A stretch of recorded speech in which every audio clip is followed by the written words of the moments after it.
into eternity.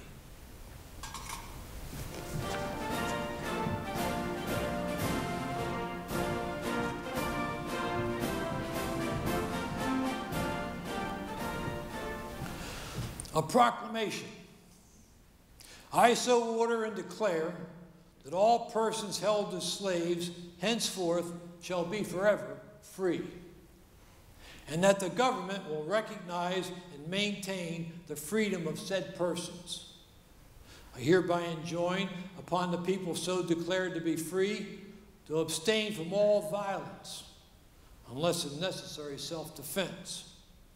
And I recommend to them that in all cases when allowed, they labor fruitfully for reasonable wages. I further declare that all such persons will be received into the armed services of the United States, and upon this act, sincerely believed to be an act of justice warranted by the Constitution upon military necessity, I invoke the considerate judgment of mankind and the gracious favor of Almighty God. A wave of fury swept the South. Articles like this appeared in the Richmond Inquirer. President Lincoln is outraging private property rights.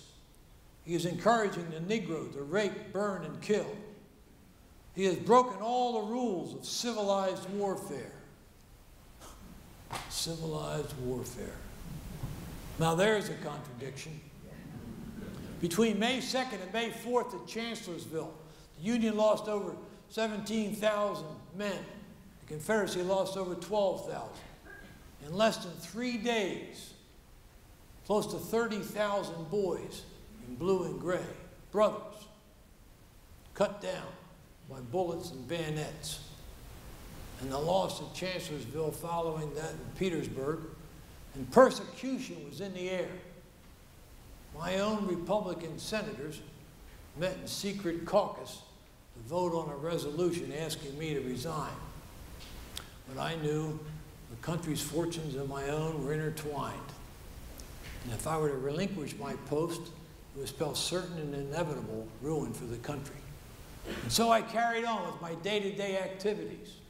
Each day at noon, I ordered the doors of the White House to be opened, and those waiting outside would pour in. And there would be ladies pleading for clemency for their husbands and their sons. And there would be men just seeking jobs. And there'd be other men that just wanted to pour their hearts out. It gave me a chance to meet the people.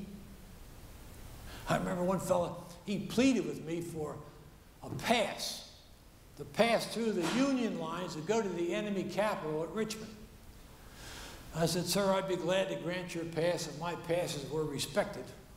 But the fact is, I've given passes for the last 2.5 years to 250,000 soldiers in the Army of the Potomac to go to Richmond.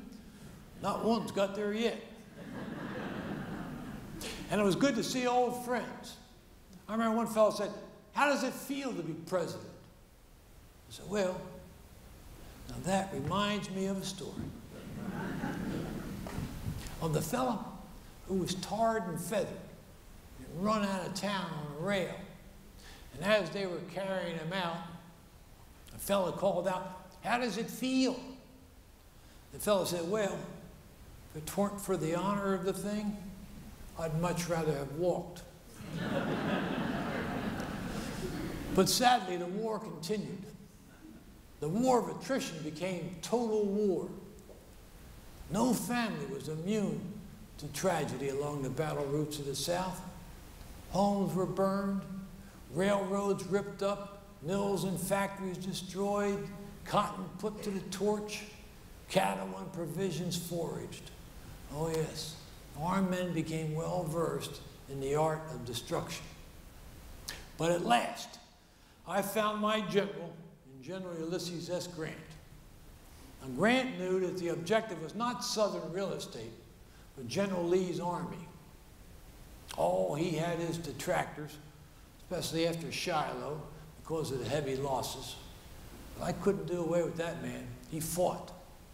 And there were others that said he drank too much. Well, if whiskey could make him fight like he did, maybe it's time to send a barrel of his favorite brand to some of the other generals. The grim news from Gettysburg began to trickle in. Gettysburg should have been our last battle. We had Lee's forces bottled up, but they got away. We buried 6,832 men at Gettysburg. And later that same year, I was asked to make a few appropriate remarks at the dedication of the cemetery at Gettysburg.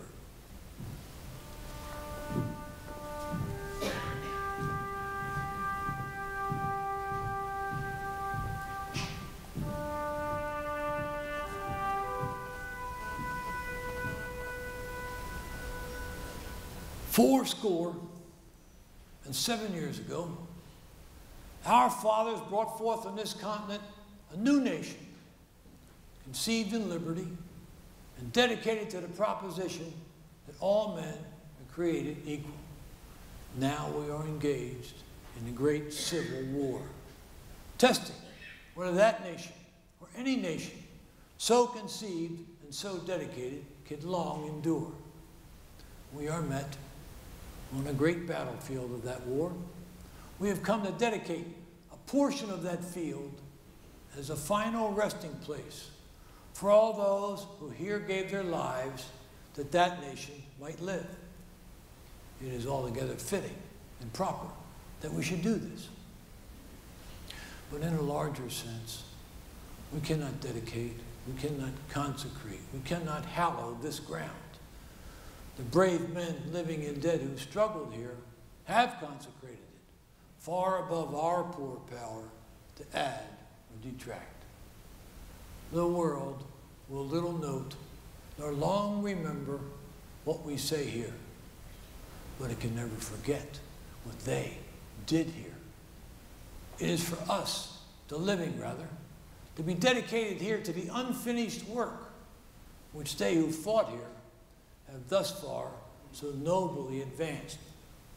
It is for us rather to be here dedicated to the great task remaining before us, that from these honored dead we take increased devotion to the cause which they gave the last full measure of devotion, that we here highly resolve that these dead shall not have died in vain, and that this nation, under God, shall have a new birth of freedom, and that government of the people, by the people, for the people, shall not perish from the earth.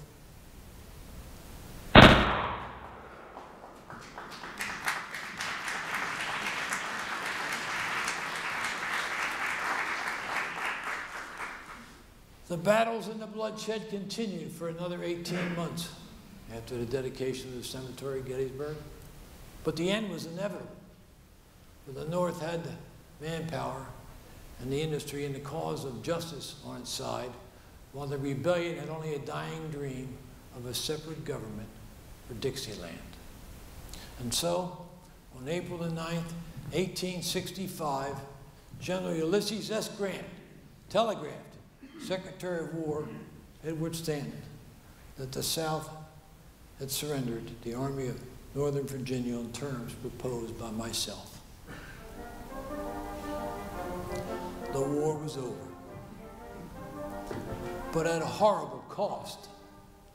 The death toll on both sides amounted to over 500,000 men.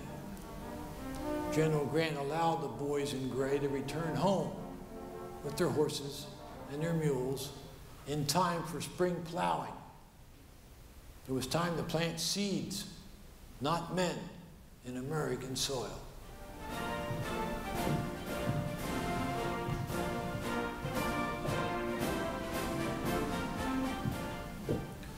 With malice towards none, with charity for all, with firmness in the right, as God gives us to see the right, let us strive on to finish the work we are in, to bind up our nation's wounds, to care for him who shall have borne the battle, and his widow and his orphan, to do all to achieve and cherish a just and lasting peace among ourselves and with all nations.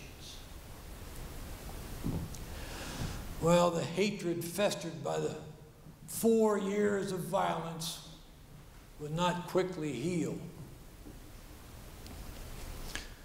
The people of the North owe Lincoln a debt of eternal hatred and scorn. There are 500,000 newly made graves, over 500,000 orphans, some 200,000 widows, thieves in the treasury, provost marshals in the seats of justice. All this we owe Lincoln. And as the Lord liveth, we shall repay him all we owe him someday, him and his bloody band of traitors. Oh, Mary, Mary, Mary. I can't say that these articles cause me to have bad dreams or that I believe in those dreams, but I had one that the other day that still haunts me.